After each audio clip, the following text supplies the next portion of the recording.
আসসালামু আলাইকুম। আমরা আজকে আসছিলাম আমাদের পাগলা বাবুলকে নিয়ে আমাদের শেরপুর জেলায়। তো ওর চোখের যে আঁচিলটা আছে এটা ডাক্তার দেখানোর জন্য। তো মারাত্মক লেভেলের খিদা লাগছে, যে ভ্যাকসিনটা করছে গাড়ি ঘোড়ার সামনে, এটা বলার মতো না। তো অনেকক্ষণ ইটি করার পর ওনারা বোঝাতে যায় হোটেলের ভিতরে ঢুকাই রাখছি। আসেন দেখাই।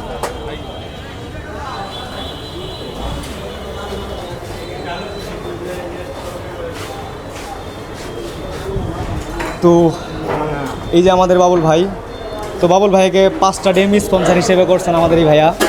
তো ভাই আপনার বাসা কোথায়? আমার বাসা জামালপুর সদরে। তো আপনি বাবুল ভাইয়ের ভিডিও কতদিন থেকে দেখেন? বাবুল ভাইয়ের ভিডিও প্রায় 2-3 বছর যাবত দেখতেছি।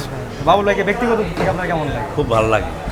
আর তোমাকে নিয়ে সর্বশেষ খারাপ কিছু কেউ বলতে পারবে না? না না না না, বাবুল ভাই খুব ভালো মনের মানুষ। আর এছাড়া ওনার মানসিক একটু সমস্যা, এটা সবাই জানে। সবাই জানে। তো বাবুল ভাইয়ের জন্য দোয়া করবেন। জি ইনশাআল্লাহ। আর ভাইয়ার বাড়ি হচ্ছে জামালপুর।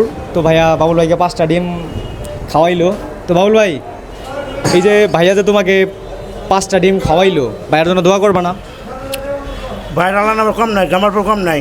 ওই জামালপুর স্ট্যান্ডার্ড ছয় যা আছে গাড়ি করে মুন্না ভাই, যা আছে মুন্না ভাইয়ের, ওই এক নামে মুন্না ভাই, মান্না ভাইয়ের গাড়ি গেলে 10টা 15টা 20টা গাড়ি গেলে জামালপুর স্ট্যান্ডের মধ্যে।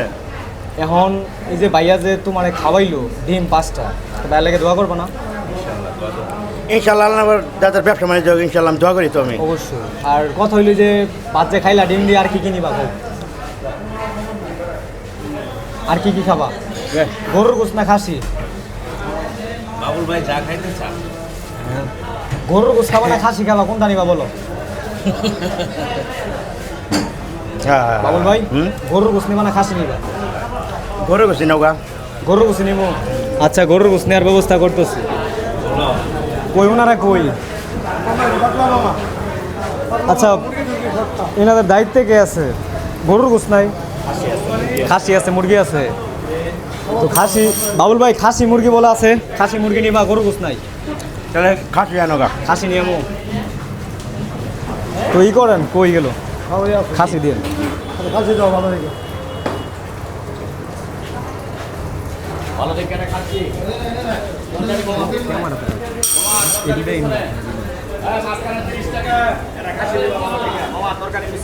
ওই কিন্তু পাগল, একটু ভালো দেখে দেখে দিন। হ্যাঁ, এই মাংসটা ভালো থেকে দেখে দাও। চলেন ওইদিকে যাই, নিয়ে আসো। চোখ ওই জায়গায় রাখতে, নাহলে আমার ভালো লাগবে না। এটা এইভাবে এনে রাখলাকে পানি টানি দিয়ে গলার এই কেরিংয়ের জামটা ছাড়াও নাও, পানি খাও। পানি না খেলে তুমি মরে যাবে। নাও, সর্বোচ্চ ভালো মাংস দিচ্ছে। এই যে সর্বোচ্চ খাসির মাংস দিচ্ছে ভালোটা, বুঝছো? নাও ডালো। আরেক প্লেট বাঁধে। ভাত আরও 1 প্লেট নিব না 5 প্লেট নিব? বাবুল ভাই নাও, এটা নাও, ধরো। বাবুল ভাই মুন্না ভাই নাও। এটা কি খাসি? খাসি। এটা খায় শেষ করো, যদি লাগে আরো দিব। কথা বুঝছো? যদি লাগে আরো দিব, সমস্যা নাই। আরেক পিস নিমু বাবুল ভাই, আরেক পিস নিমু। আরেক পিস নাও। আরেক পিস দিন, একটু ভালো দেখে। শোনেন ভাইয়া, এদিকে আসেন। কই গেল? আপনি সর্বোচ্চ ভালো মাংস দিচ্ছেন না, এখানে হাড্ডি কিন্তু অর্ধেক আছে। এটা আমি চাই না, না যাই হোক, তারপরেও কিন্তু আছে। কলিজা খাবা বাবুল ভাই? খাসির যে ছোট হাড়ি থাকে, কলিজা খাবা? কলিজা আচ্ছা আচ্ছা, কলিজা নিয়ে এসে দেন। ভালো মাংস দিচ্ছে কিন্তু হাড়, পেটি তো সমস্যাটা। তো তুমি খাও। আর বিশেষ করে স্পেশালি থ্যাঙ্কস আমাদের প্রবাসী নীরব চৌধুরী ভাইয়াকে, কারণ ওনার জন্য আমি যতটুকু বাবুল ভাইয়ের জন্য করতে পারতেছি, এটা আসলেই আল্লাহ তাআলার রসের রহমত না থাকলে তো করতে পারতাম না। আর ভাইয়াকে অসংখ্য ধন্যবাদ। তো ভাইয়া জামালপুরের একজন মানুষ, বাবুল ভাইকে দেখে হঠাৎ করেই বললো যে 5টা ডিম বাবুল ভাইকে খাওয়া। আসলে ভালোবাসা না থাকলে এটাও হইতো না। তো সারা বাংলাদেশের মানুষের কাছে আমি এতটুকু বলতে চাই যে যারা মানবিক মানুষ আছেন, পাগলা বাবুলকে ভালোবাসেন, এই জায়গায় ওই জায়গায় দেখলে কিছু খাওয়ান। আল্লাহ তাআলা যেন তাদেরকে সবসময় ভালো রাখে এবং ভালো থাকার তৌফিক দান করে। তো বাবুল ভাই, আস্তে ধীরে খাও। ভাত যদি না লাগে নিও না, কিন্তু নষ্ট করা যাবো না। টাকাটা বড় না, কিন্তু নষ্ট করলেই ঝামেলা, কারণ খাবার নষ্ট করা পাপ। এটা তো জানো, প্রতিনিয়ত কিন্তু আমি তোমার এই কথাটা বলি। মানে যে আরেকটা গোস্ত আছে, এটা নাও।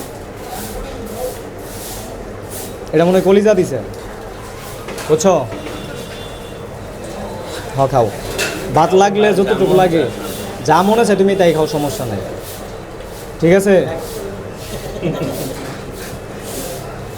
তো সর্বশেষ আমি এতটুকুই বলতে চাই, সবাই আমাদের জন্য দোয়া করবেন। আর মানবিক মানুষ যারা আছেন দেশে এবং প্রবাসে, যারা আমাদের ভিডিওগুলো দেখেন, তাদের কাছে সর্বশেষ এতটুকুই বলা যে পাগলা বাবুলের জন্য দোয়া করবেন। আমরা যে ট্রিটমেন্ট চালাচ্ছি বা ওনার যে পরিবেশ পরিবর্তন যতটুকু চেষ্টা করা সম্ভব, আমার নৈতিকতার দিক থেকে, আমার মনুষ্যত্বের দিক থেকে আমি ততটুকু চেষ্টা করব। সবাই ভালো থাকবেন।